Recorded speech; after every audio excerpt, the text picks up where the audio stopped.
नमस्कार. बातमी आहे अक्कलकोट शहरातून. अखेर आज गुरुवार दिनांक 12 रोजी अक्कलकोट पंचायत समितीत सभापती आणि उपसभापती पदांची निवड करण्यात आली. अक्कलकोट पंचायत समितीच्या सभापतीपदी रश्मी हिप्परगी आणि उपसभापतीपदी सागर कल्याण शेट्टी यांची बिनविरोध निवड करण्यात आली. अक्कलकोट पंचायत समितीवर भाजपचा झेंडा फडकला. रश्मी हिप्परगी यांची सभापतीपदी तर सागर कल्याण शेट्टी यांची उपसभापतीपदी बिनविरोध निवड करण्यात आली. नुकत्याच झालेल्या पंचायत समितीच्या निवडणुकीत एकूण 12 जागांपैकी 8 जागांवर भाजपने तर 4 जागांवर शिवसेना शिंदे गटाच्या उमेदवारांनी विजय मिळवला होता.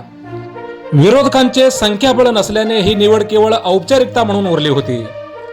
निवडणूक प्रक्रियेपूर्वी आमदार सचिन कल्याण शेट्टी यांनी भाजप कार्यालयात नवनिर्वाचित सदस्यांची महत्त्वाची बैठक घेतली.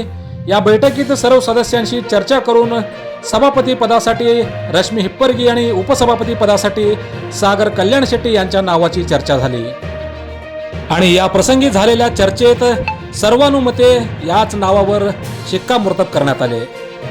निवडणूक निर्णय अधिकारी सुमित शिंदे यांच्या अध्यक्षतेखाली निवडीची ही अधिकृत प्रक्रिया पार पडली. सभापतीपदी रश्मी हिप्परगी यांचा एकमेव अर्ज दाखल झाला होता. उपसभापतीपदी सागर कल्याण शेट्टी यांचाही एकमेव अर्ज दाखल झाला होता. दोन्ही पदांसाठी प्रत्येकी एक अर्ज आल्याने निवडणूक निर्णय अधिकारी सुमित शिंदे यांनी ही निवड बिनविरोध झाल्याचे जाहीर केले.